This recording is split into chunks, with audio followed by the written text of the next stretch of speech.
Saudi அரேபியாவில் மரண தண்டனை விதிக்கப்பட்டுள்ள ரிசானா நாஃபிக் சிறந்த முறையில் இருப்பதாக அவரது வைத்தியர் டாக்டர் கிபாயா இஃப்திகார் தெரிவிக்கின்றார். ரிசானாவின் ஒரே எதிர்பார்ப்பு தாயகம் திரும்புவதென சவுதி அரேபியாவிலிருந்து நியூஸ் ஃபர்ஸ்டுக்கு கருத்து வெளியிட்ட டாக்டர் கிபாயா இஃப்திகார் குறிப்பிட்டார்.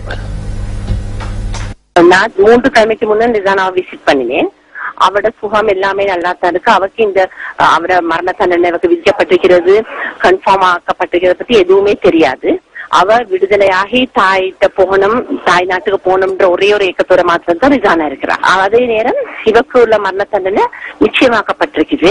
ஆனா அதுலயும் கடைசி நேரம் வரைக்கும் எங்களுக்கு மன்னிப்பு கிடைக்கும் இவருக்குன்ற ஒரு நம்பிக்கை தான் இருக்கு. அரசாங்கத்தை பத்தின எந்த இதுவும் எனக்கு தெரியாது. ஒரே ஒரு நம்பிக்கை, இந்த இறந்த குழந்தையின் பெற்றோர்கள் அவளை மன்னிக்க வேணும், என்னைய விடுதலையாக்கி கூட்டிக் கொண்டு போங்க, நான் அம்மா கிட்ட போகணும்னு எனக்கிட்ட சொன்ன அதே நேரம் நான் அவருக்கு போன் எடுத்து கொடுத்த நேரம் அம்மாவோட அதே மாதிரி தான் கழிச்சான். ரிசானா நாஃபிக் விரைவில் விடுதலை செய்யப்பட்டு நாட்டிற்கு திருப்பி அனுப்பப்படுவார் என இலங்கைக்கான சவுதி அரேபிய தூதுவர் அப்துல் அசீஸ் அல் ஜமாஸ் உறுதியளித்துள்ளதாக நீதி அமைச்சர் கடந்த வாரம் அறிக்கை ஒன்றில் தெரிவித்திருந்தது. அமைச்சர் ரவுஃப் அக்கீமுடன் நடைபெற்ற சந்திப்பொன்றில் தூதுவர் இதனை குறிப்பிட்டதாக அமைச்சர் தெரிவித்திருந்தது.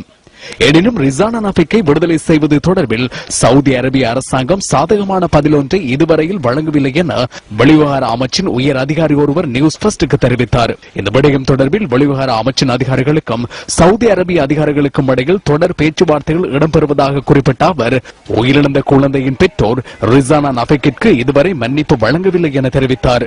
ஷரியா சட்டத்தின் பிரகாரம் பாதிக்கப்பட்டவர்களின் இரத்த உரித்துடையவர்கள் மாத்திரமே மரண தண்டனை விதிக்கப்பட்டவருக்கு மன்னிப்பு வழங்க முடியும். அந்த சட்டத்தின் பிரகாரம் மரண தண்டனை வழங்கப்பட்ட ஒருவருக்கு தீர்ப்பை நிறைவேற்றும் திகதி எந்த நேரமும் தீர்மானிக்கப்படலாம். இந்த நிலையில் ரிசானா நாஃபிக்கின் விடுதலைக்காக இலங்கை அரசாங்கம் முன்னெடுக்கும் நடவடிக்கைகள் தொடர்பில் அவரின் விடுதலைக்காக குரல் கொடுக்கும் உள்நாட்டு மற்றும் சர்வதேச சமூகத்தினர் கவனம் செலுத்தியுள்ளதாக ஆசிய மனித உரிமைகள் ஆணைக்குழு வெளியிட்டுள்ள அறிக்கையில் சுட்டிக்காட்டப்பட்டுள்ளது. ஆயினும் மன்னிப்பை வழங்கக்கூடிய பாதிக்கப்பட்ட குடும்பத்தினருடன் அரசாங்கம் உயர்மட்ட கலந்துரையாடல்களை மேற்கொள்ளவில்லை என ஆணைக்குழு தமது இணையதளத்தில் வெளியிட்டுள்ள அறிக்கையில் தெரிவிக்கப்பட்டுள்ளது. உயிருக்கான இழப்பீடு அல்லது பாதிக்கப்பட்ட குடும்பத்தினரின் பெருந்தன்மை அடிப்படையிலேயே மன்னிப்பு வழங்கப்படும் என ஆசிய மனித உரிமைகள் ஆணைக்குழு தெரிவித்துள்ளது.